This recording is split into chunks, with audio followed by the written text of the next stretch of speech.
พุทธคุณวางไว้กลางเกล้าเพื่อป้องกันเหล่าภัยดินสิ้นทั้งหลายธรรมคุณทูลวางไว้กลางใจเพื่อช่วยให้หูทั่วถึงชั่วดีสังฆคุณทูลไว้ในชีวิต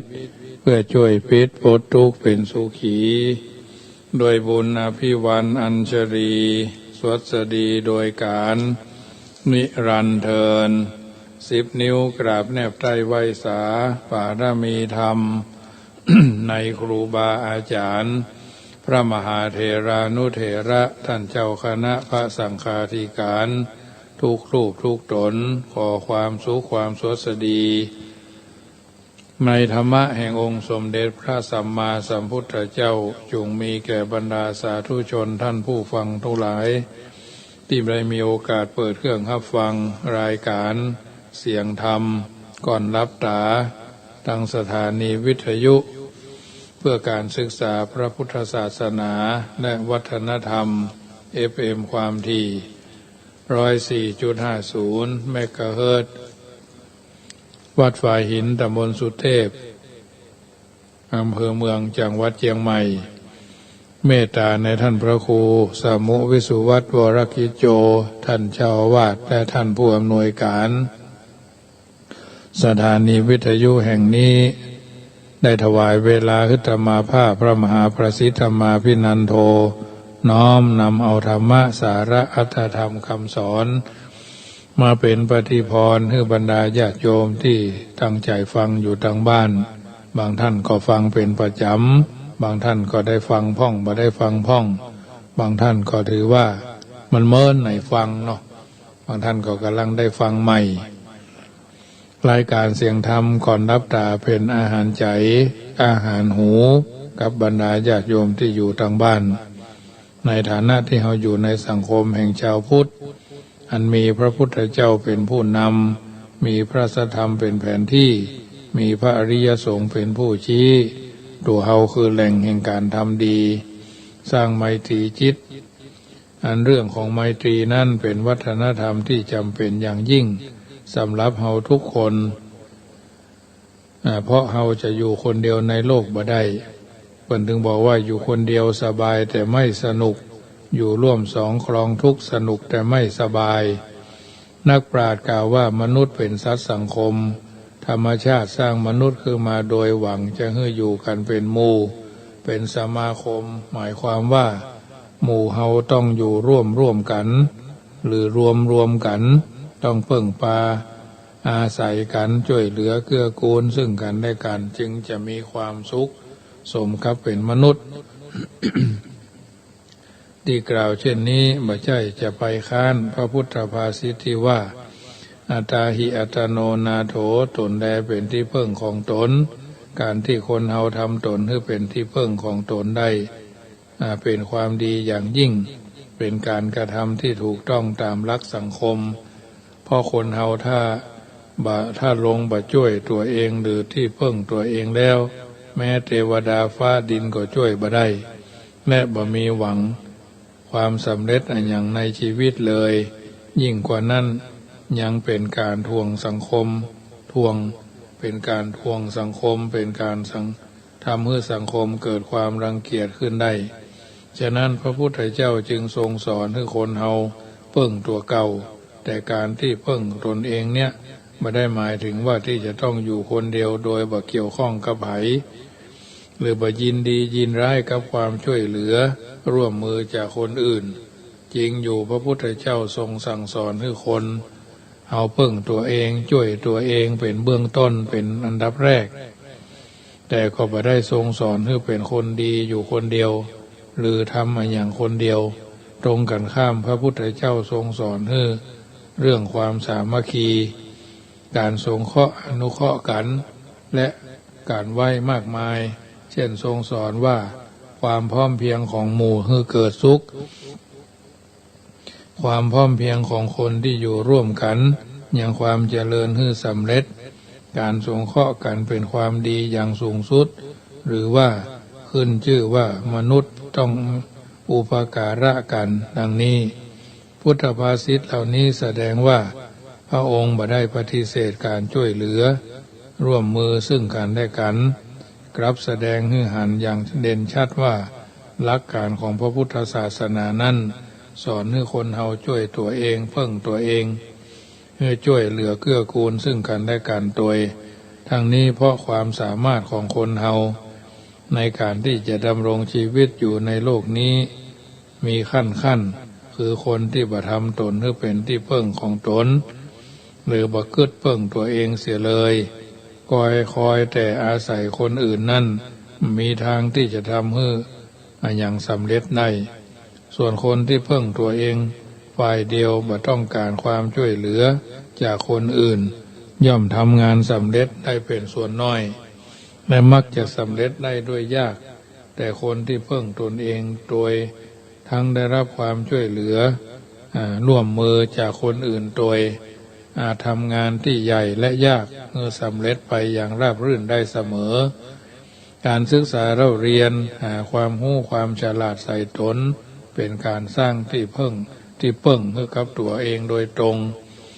วิชาความรู้นี่แหละเป็นที่เพิ่งอันแน่นอนของคนเฮาแต่คนเฮาจะมีเพียงวิชาความรู้อย่างเดียวนั้นยังพอเพราะบางทีอาจจะเอาตัวบ่รอดก็ได้จึงต้องอาศัยความร่วมมือร่วมแรงจากคนอื่นโดยทางดำเนินแห่งชีวิตจึงจะลุล่วงไปด้วยดีส่วนมากเฮาเข้าใจกันว่าวิชาจะช่วยทำให้มีตำแหน่งสูงส่งและมั่นคงผู้ที่สำเร็จการศึกษาใหม่ๆก็มักจะกึดดำรงตำแหน่งหน้าที่ที่เลิศลอยทีเดียวเมื่อบ่ได้สมหวังหรือบ่ได้รับตำแหน่งเท่าเทียมกับค่าของวิชาหรือหันผู้อื่นมีวิทยาฐานะอ่อนกว่าตนกับมีตำแหน่งที่กว่าก็มักจะเข้าใจว่าตนเป็นคนบ่มีโชคหรือเป็นคนเคราะห์ร้ายบางทีก็คิดหันไปในทางที่บ่ดีบ่งามต่างๆซึ่งบ่สมควรความจริงการมีวิชาความรู้ก็เท่ากับมีเครื่องมือเครื่องใจอันหนึ่งเครื่องมือเครื่องใจอันนั้นแม้จะประเสริฐปานใดแต่ถ้าเฮาบ่มีไผบ่มีไผต้องการใจก็หาค่าบ่ได้วิชาจะเป็นประโยชน์ก็คือเมื่อมีคนต้องการใจการที่มีคนต้องการใจวิชาของเฮานั้นก็ต้องอาศัยการติดต่อกับคนทั้งหลายผูกสนิทชิดชอบกับคนทั้งหลาย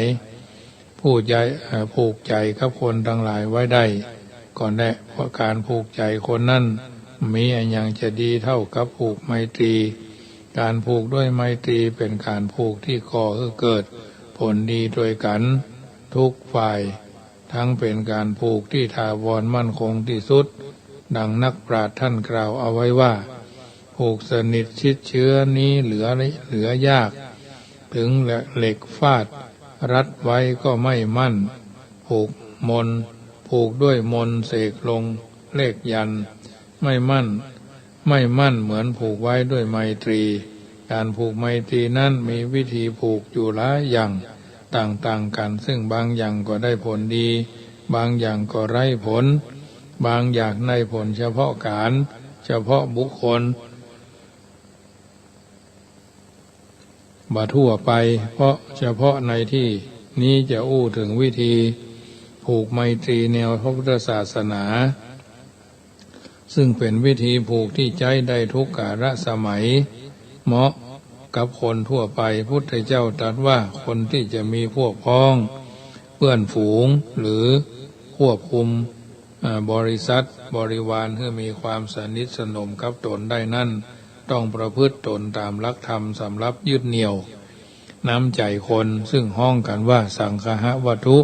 เพราะเป็นหลักความประพฤติดีอันดีเยี่ยมสามารถเหนี่ยวรั้งผูกพันใจผู้อื่นคือรักใคร่เอาเคารพคนอื่นเคารพรักใคร่นับถือทั้งต่อหน้าและรับหลังอย่างบ่จืดจางสังฆะวัตถุนี้มีอยู่4ประการ1ตานคือการฮือ2ปิยวาจาอู้อ่อนหวาน3อัตถจริยาประพฤติตนเพื่อเป็นประโยชน์แก่คนอื่น4 สมานัตถาความเป็นผู้มีตนเสมอบ่ถือตัวการคือการฮื้อเอาก็ฮู้อยู่แล้วฮื้อวัตถุสิ่งของฮื้อเพื่อประโยชน์ส่วนรวมกับฮื้อบุคคลทานกับการบริจาคนี่มันบ่เหมือนกันเนาะทานคือการฮื้อสิ่งของควรแก่คนที่ควรฮื้อเป็นการเฉลี่ยความสุขแก่คนอื่นแสดงฮื้อหันน้ำใจอันดีงามคือการเอื้อเฟื้อเผื่อแผ่โอบอ้อมอารีบ่เป็นคนคับแคบหันแก่ตัวคอยแต่จะเอาเปรียบผู้อื่นมุ่งเอาแต่ได้ไขว่คว้ามุ่งเอาแต่ได้เข้าว่าขาดความเห็นอกหันใจคนอื่นชอบแต่จะรับบ่ชอบฮื้อคือยินดีในการรับแต่บ่ยินดีในการฮื้อจึงมีภัยอยากคบโดยเพราะเป็นที่เพิ่งอันยังเขาบ่ได้คนเฮานี่ดูไปแล้วก็คล้ายๆกับต้นไม้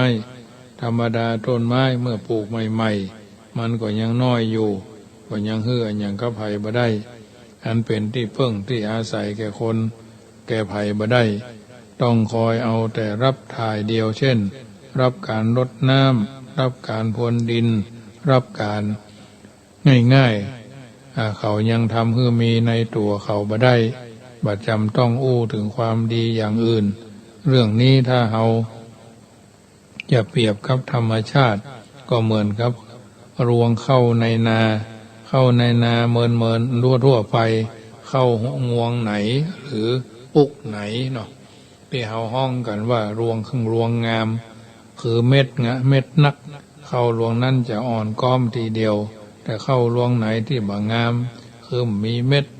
หรือมีแต่เม็ดเข้ารีบเข้าหัวงวงนั้นงวงเข้านั้นจะตั้งตรงหรือต้นไม้ที่บ่มีผลก็เหมือนกันต้นบ่ม่วงหรือต้นเงาะต้นบะลำไยกิ่งไหนที่มีหน่วยนักซึ่งเฮาห้องกันว่ามีผลดกกิ่งนั้นจะอ่อนลู่ทีเดียวแต่ก็กิ่งไหนบ่มีหน่วยบ่มีเม็ดก็กิ่งนั้นก็จะซื่อตรงชี้ตรงเลยคนเฮาก็เป็นเช่นนั้นถ้ามีความดีอยู่ในตัวนักย่อมเป็นคนสุภาพเรียบร้อยนิ่มนวลอ่อนโยนถ้าบ่มีความดีอยู่ในตัวย่อมแข็งกระด้างฉะนั้น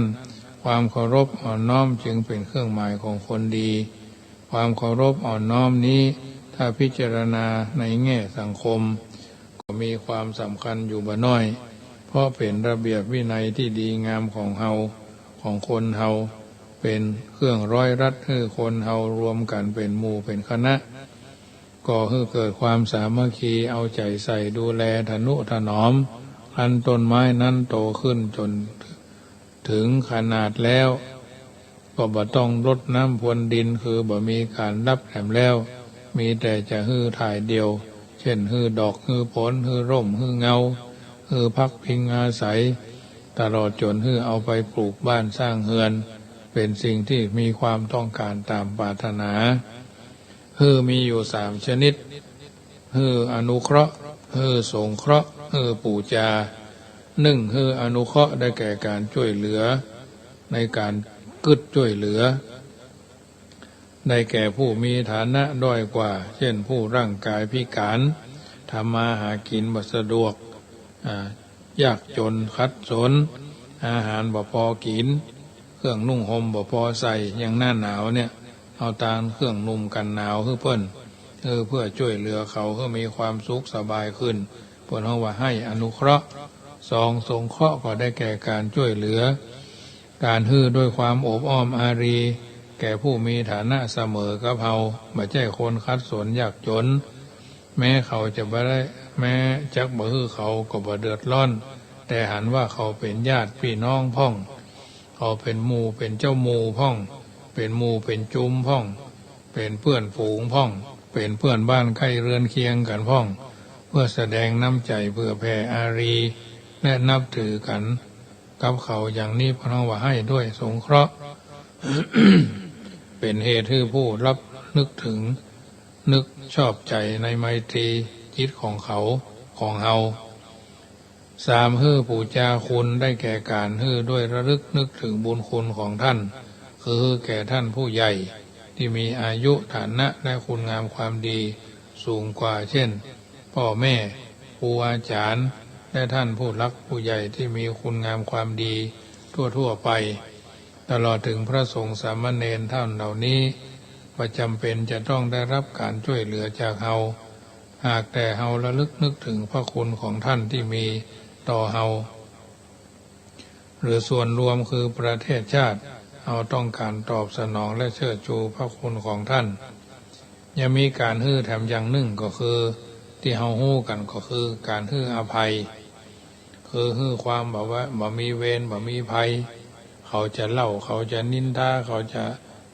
บ่มีแปลงใส่บ่ใหญ่แปลงเอาก็บอกว่าถือคติที่ว่าโกรธคือโง่โมโหคือบ้าไม่โกรธดีกว่าไม่บ้าไม่โง่เป็นต้นอันนี้ก็เป็นส่วนหนึ่งนำมาอุเอิญเจริญพรให้ญาติโยมได้ฟังจากการฮื้อทั้งหลายที่ได้กล่าวมาเนี้ยจะเป็นการฮื้อโดยอนุเคราะห์ก็ดีสงเคราะห์ก็ดีปูจาคุณก็ดีฮื้ออภัยก็ดีแต่ละอย่างล้วนผูกใจไว้ได้ทั้งนั้นเพราะทำฮื้อคนเคารพรักใคร่นับถือจึงเป็นการผูกไมตรีได้อย่างดีแม้พระพุทธเจ้าก็ตรัสว่าผู้ให้ย่อมผูกไมตรีไว้ได้เป็นต้นปิยวาจาอูม่วนจาหวานขอบคุณครับขอบคุณเจ้าได้แก่อูจับใจผู้ฟังคือเว้นจากการอูจุไล่หลอกลวงส่อเสียดกระแนะกระแหนอูคำหยาบพูดเพ้อเจ้อแต่อูอย่างนี้บ่มีไผชอบบ่มีไผชอบฟังถ้าอูอย่างนี้ก็บ่มีไผอยากคบด้วยต้องอูแต่เรื่องที่เป็นจริงและเป็นประโยชน์อูถูกกาลเทศะ อูไพเราะนิ่มนวลใจกำอูสละสลวยฟังแล้วบ่แสลงใจบ่ระคายหูอย่างนี้เรียกว่าอูอ่อนหวานการอ่อนหวานย่อมดูดดื่มจับใจผู้ฟังตามมือผู้ฟังรักใคร่นับถือได้เพราะอหวานอะไรยังก็จะเท่าหวานวาจาดังที่ท่านกล่าวไว้ว่าอันอ้อยตาลหวานลิ้นแล้วสิ้นซากแต่ลมปากหวานหูไม่รู้หายนะหรือสักกาวาหวานอื่นมีหมื่นแสนไม่เหมือนแม้นพจมานที่หวานหอมกลิ่นประทีปเปรียบดวงพวงพยอมอาจจะน้อมจิตโน้มด้วยลมแม้ล้อลามหยาบไม่ปราบปลื้มดังดูดดื่มบรเพชรต้องเข็ดขมดูดีไพร่ไม่ประกอบชอบอารมณ์ใครฟังลมเมินหน้าระอาเอ่ยนะสักกวาหวานอื่นมีหมื่นแสนไม่เหมือนแม้นพจมานที่หวานหอมกลิ่นประทีปกลิ่นประเทียบเปรียบดวงพวงพยอมอาจจะน้อมจิตโน้มด้วยลมแม้นล้อลามยามไม่ปราบปลื้มดังดูดดื่มบรเพชรต้องเข็ดขมผู้ดีไพร่ไม่ประกอบชอบอารมณ์ใครฟังลมเหมือนหน้าละอาเอ่ยอันนี้คือการปิยวาจาอัตถจริยาว่าพืชตนเพื่อเป็นประโยชน์แก่คนอื่นหมู่จิตอาสาทั้งหลายนะบ่เบียดบ่เป็นคนใจดำคับแคบนิ่งดูได้เมื่อมีกิจการงานของคนอื่นเกิดขึ้นก็ช่วยเหลือตามกำลัง4สมานัตตาความเป็นผู้มีตนเสมอบ่ถือตัววางตนเสมอต้นเสมอปลายเช่นพ่อแม่พี่ป้าน้าอาลุงปู่ย่าตายายเอาเคยเคารพรักใคร่เคารพนับถือมาแต่เดิมอย่างใดเอาก็คงใคร่เคารพนับถืออย่างนั้นแม้บางเตื้อบ่ถูกต้องบ่ถูกใจเอาก็ขยับออกมาถอยออกมามีความเคารพนับถือทางนอกจะดีกว่าไปผสมปนเปกันพิษเถียงกระแนะกระแหนพอดีพอให้บ่มีแปลงใส่บ่ใหญ่แปลงเอาน่ะบ่ลดน้อยจืดจางแต่เฮาถือว่าเฮาอยู่มาห่างอยู่ห่างเห็นน้อยนึงแต่เฮาก็มีความเคารพนับถือเชิดชูบูชา แม้เขาจะมีฐานะดีเขาก็เหมือนเดิมเขามีฐานะต่ำเขาก็เหมือนเดิมเนาะเพราะความเคารพมันเป็นความรู้สึกความนับถือมันก็มีความเข้าใจนับถือในท่านเหล่านั้นอยู่อย่างเดิมบ่เปลี่ยนแปลงอย่างนี้เรียกว่ามีตนเสมอในบุคคลแถมยังนึ่งกฎหมายของบ้านของเมืองขนบธรรมเนียมประเพณีตลอดจนระเบียบข้อบังคับต่างๆของหมู่คณะที่เพิ่นอยู่ด้วยกันก็ถือว่าเป็นสิ่งที่ดีสังฆะวัตถุก็คือธรรมที่กล่าวมาเนี่ยมีความสำคัญสามารถยึดเหนี่ยวน้ำใจคนอื่นฮักใคร่นิยมชมชอบจนเกิดเป็นสามัคคีกลมเกลียวเป็นน้ำหนึ่งใจเดียวกันเหมือนกับเส้นได้ที่เขาเย็บเสื้อเย็บกางเกงหรือเย็บสิ่งอื่นๆเสื้อก็ตามกางเกงก็ตามเตวก็ตามที่คงเป็นรูปเสื้อรูปกางเกงอยู่ได้ก็เพราะมีเส้นได้ยึดตึงเข้าไว้ถ้าเส้นได้ขาดเสื้อกางเกงก็คงรูปอยู่บ่ได้ย่อมหลุดกระจัดกระจายเป็นชิ้นเล็กชิ้นน้อยกลายเป็นเศษผ้าไปหมู่มนุษย์เฮาก็เช่นเดียวกันถ้าขาดสังฆะวัตถุเสียแล้วก็คุมกันบัติดไมตรีก็ย่อมสลายกลายเป็นต่างคนต่างอยู่สามัคคีก็จะมีขึ้นบ่ได้ดังนี้แหละสังฆะวัตถุจึงเป็นเรื่องสำคัญของการผูกไมตรีเมื่อคนเฮาคบการผูกไมตรีกันด้วยสังฆะวัตถุดังกล่าวแล้วไมตรีย่อมจะยั่งยืนการงานย่อมเป็นไปโดยสะดวกสบายวิถีชีวิตจะมีแต่ความราบรื่นร่มเย็นแม้จะมีอุปสรรคเกิดขึ้นในบางคราวก็สามารถจะปัดเป่าหมดเสี่ยงไปด้วยอำนาจสามัคคีซึ่งเกิดจากไมตรีนั้นฉะนั้นจึงจำเป็นอย่างยิ่งที่คนเราจะต้องปฏิบัติตนตามสังฆะวัตถุคือเป็นคนเอื้อเฟื้อเผื่อแผ่บังคับแค่พันแก่ตัวอูม่วนอูหวานบาหยาบคายบำเพ็ญตนเพื่อเป็นประโยชน์แก่คนอื่นบาใจดำนิ่งดูดายและวางตนเสมอต้นเสมอปลายเป็นคนถือตัวถ้าคนทุกคนทุกครอบครัวในประเทศไทยเอาปฏิบัติได้ดังนี้ประเทศชาติของเราก็จะมีความสุขและครอบครัวเราก็จะร่มเย็นเป็นที่สุดญาติโยมสาธุชนท่านผู้ฟังทั้งหลายในได้ยินได้ฟังรายการเสียงธรรมก่อนรับตาประจำค่ำคืนของวันนี้ฟังแล้วเป็นจะใดห้องก็นำไปเป็นข้อพินิจพิจารณาไตรใคร่ครวญไตรตรองพินิจพิเคราะห์ให้ถูกต้องท่องแท้สมคุณสมค่าที่เฮาท่านทั้งหลายจะดำเนินชีวิตไปดำเนินชีวิตอย่างถูกต้องท่องแท้ก่อนอื่นก็ขออนุโมทนาครับโยมหลายๆท่านที่ได้มีโอกาสร่วมทำบุญโดยเฉพาะถ้าเป็นเจ้าภาพหลายสิ่งหลายอย่างโดยเฉพาะพระธรรมเทศนาที่จะมีขึ้นใน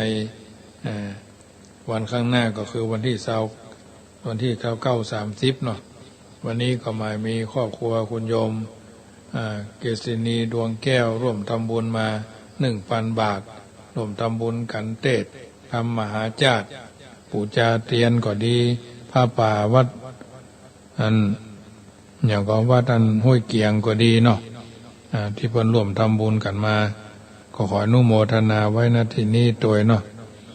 ที่เพิ่นปู่จาเตียนก็เช่นเดียวกันจาเตียนที่ลงท้ายด้วยเลข1เลข3เลข5เลข7เลข9นี่เดี๋ยวนี้ก็ได้110เล่มเนาะ110เล่มท่านใดมีโอกาสได้มีอายุเลขท้ายด้วย1ด้วย3ด้วย5ด้วย7ด้วย9ก็ร่วมทำบุญกันได้เนื่องเป็นเจ้าภาพตามที่เขามีความพร้อมโยมพัชรินสุขันโทเนาะร่วมทำบุญกองทุนพระพุทธรูป700 บาทกองทุนอาหาร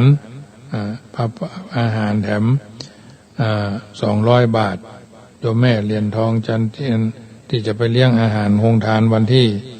29นะวันที่19นี่ก็ มีโยมพ่อครูอ้วน500 บาทอาตมาภาพ1,000 บาทแม่ครูจันแม่ครูอันเหรียญทองจันตีนี่ก็200 บาทแม่สุแก้วตลอดจนครอบครัวโยมแม่จันสุดาคณะของคุณโยมแม่จันสุดาร่วมทำบุญเป็นอาหารมาจำนวน 5,000 บาทเนาะหลายๆอย่างรวมๆกันน้ำเลยขนมนมเลยก็รวมแล้วก็เกือบจะถึง99กล่องบุญเนาะเกือบจะถึง99กล่องบุญยังขาดแต่ประมาณ30กล่องบุญเนาะเอาไปเป็นค่าน้ำค่าขนมนมเนยจิปาถะที่เขาจะไปเลี้ยงโรงทาน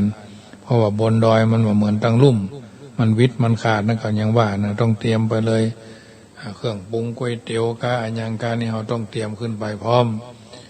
มีถ้วยหวานจันจรเปิ่นมีพักนี่เขาบ่ได้ซื้อจีนซื้อเครื่องปรุงอันยังเนาะ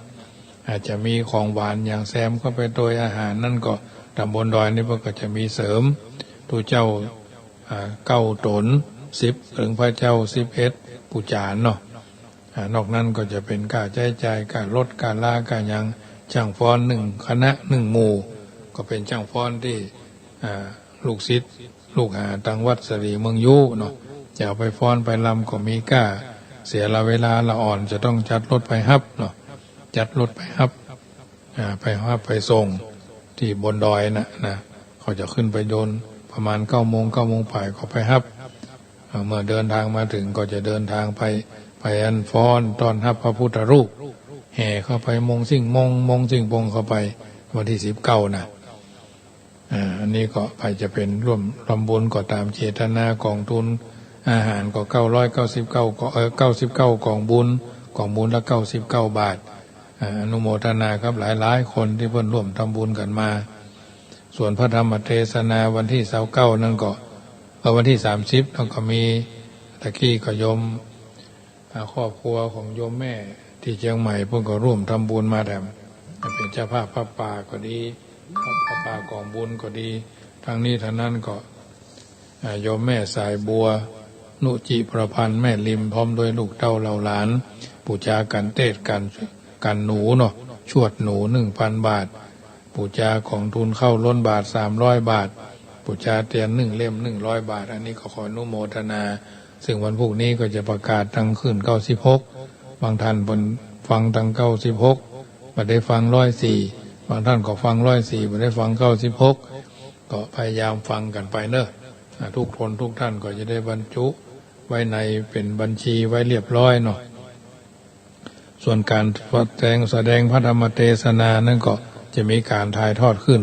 104วันที่29 มะแรง30ทั้งวันเนาะแล้วก็ YouTube ก็มีเนอะ YouTube ก็เปิดเข้าไปพิมพ์ชื่ออาตมาเข้าไปพระมหาประสิทธธรรมาภินันโทเสียงธรรมกล่อมใจนะ YouTube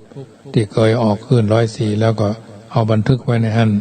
สารแสดงพระธรรมเทศนามหาจารย์เวสสันดรชาดกก็เช่นเดียวกันก็จะได้บันทึกไว้ใน YouTube เลยปุ่นเอาล้มหายตายจากสิ่งเหล่านี้ก็ยังมีเนาะวันนี้ก็ไปซื้อของที่ประดับตกแต่งเป็นธง12 ราศีต่อน้อยตุงใจเนาะทำวัดให้เป็นป่าเนาะจะมีไผ่มีกล้วยมีอ้อยมีเป้าหน่อกล้วยหน่ออ้อยหน่อหมากเนาะกล้วยคะแนงมะพร้าวคะแนงกับข้าวเป็นคะแนงกล้วยเป็นเครือนี่ก็อันตลอดจนไผ่มีงาขาวงาดำงานุกเข้าเนาะงาน้ำเพิงน้ำอ้อยน้ำตาลข้าวสารไปข้าวใหม่เนาะก็มาร่วมกันได้ส่งกันมาคนละนิดคนละหน่อยก็ได้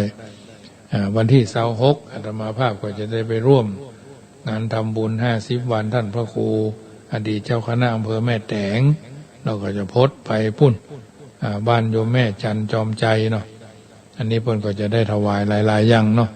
เจ้าภาพพันเจ้าภาพนี่หลายๆอย่างพี่น้องดอยสะเก็ดเนาะก็ตั้งกันเลยพี่น้องที่อยู่ตั้งอันยังพี่น้องบ้านร้องนี่ก็เหมือนนักแกเนี่ยมันทักทายกันมานะคงจะสุขสบายกันดีถือว่าทุกคนนี่ตอนเจ้าก็อธิษฐานจิตให้ทุกคนสวดมนต์เนาะแต่มาสวดธรรมจักรวันหนึ่งสวดมหาสมัยวันหนึ่งสวดอันอาทิตย์อานัตธรรมนิยาม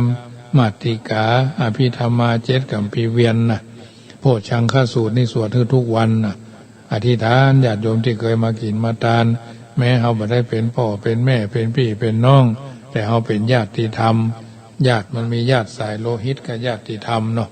เอาส่วนที่ดีเผยแผ่ยายบุญปัตมาภาพคือเผยแผ่อธิษฐานไว้ว่าข้าพระเจ้าขอแผ่เมตตาไปโดยรอบสุดขอบจักรวาลอนันตจักรวาล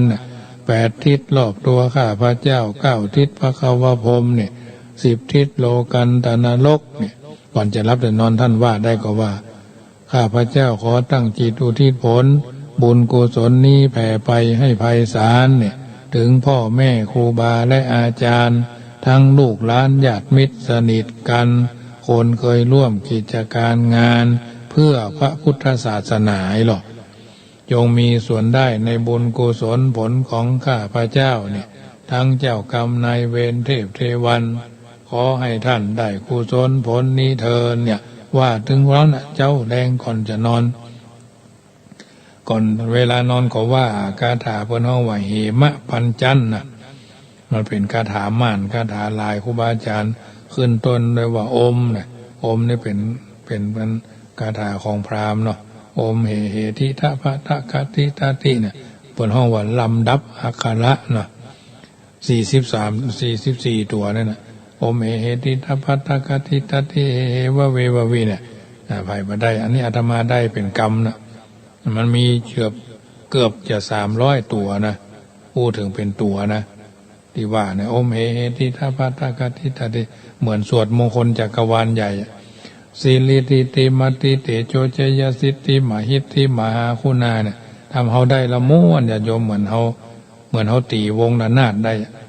ติงติงตองตองติงติงตองตองน่ะขึ้นลงรัวระนาดกันเหมือนกันอย่าธรรมาภาพไปเป็นประธานสวดมนต์ในโวยนะละปูนี่ทำนองม้าย่ำไฟนะพี่น้องทางเชียงใหม่นี่ใบเป้าไกวใบเนาะทางเชียงไฮ้นี่มันนาวล่องโขงนะมันนาวที่มันไหลน้ำมาล่องมงล่งอย่าพอดอกทางละปูนี่ม้าย่ำไฟนะพี่น้องทางลำปางก็เหมือนกันนะม้าย่ำไฟเนาะเพราะฉะนั้นสิ่งต่างๆเหล่านี้เป็นที่ดีที่งามที่เหมาะที่ควรได้ไปเทศนาธรรมวันที่29มีโอกาสก็ส่งของมาร่วมก็ได้เนอะอย่างน้อยๆก็มีส่วนร่วมไม่ต้องหอมกันเยอะแต่ว่าหอมกันหลายๆเนาะหอมกันเรื่อยๆหอมกันหลายๆคนละเล็กคนละน้อย2-3 คนก็หอมกันที่ได้มาก็จะได้มอบปฏิทินคือทุกท่านที่ได้ร่วมทำบุญกันมาเนาะได้ร่วมทำบุญกันมาก็หมายมีวันนี้หมายมีคนโยมแม่เนาะหรือโยมอุบาสิกาปิยะธิดาตรียาพรร่วมทำบุญมากองทุนเผยแพร่ธรรม 2,500 บาท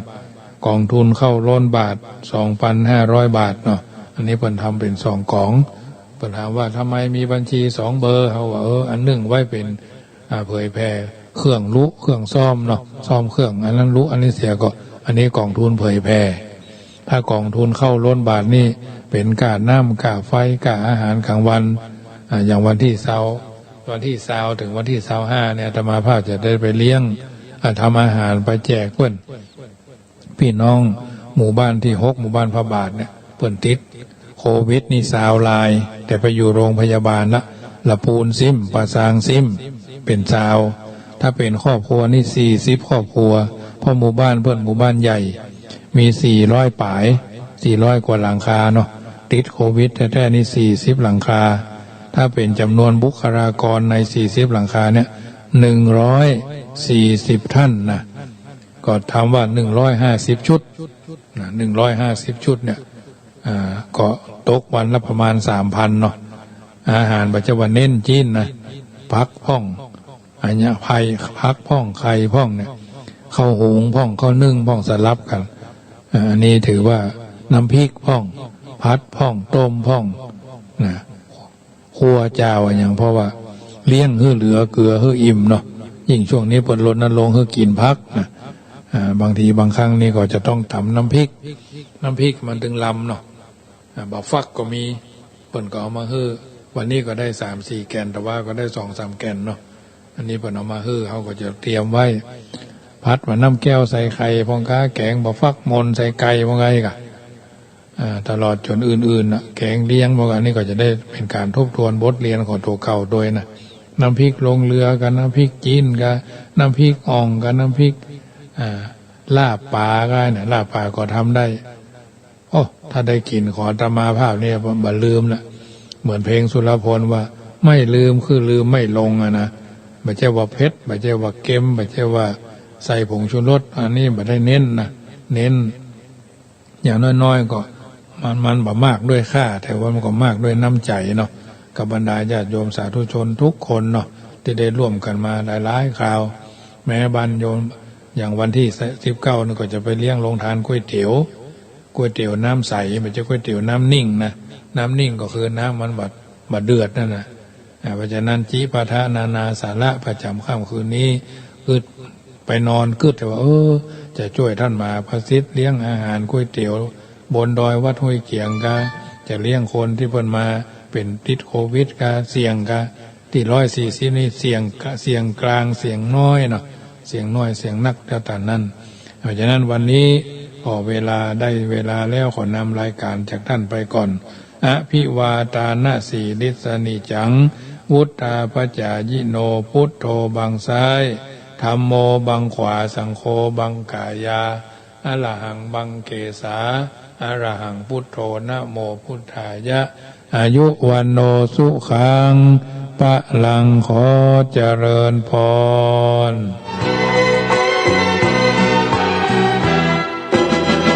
ทิติยานังทิติ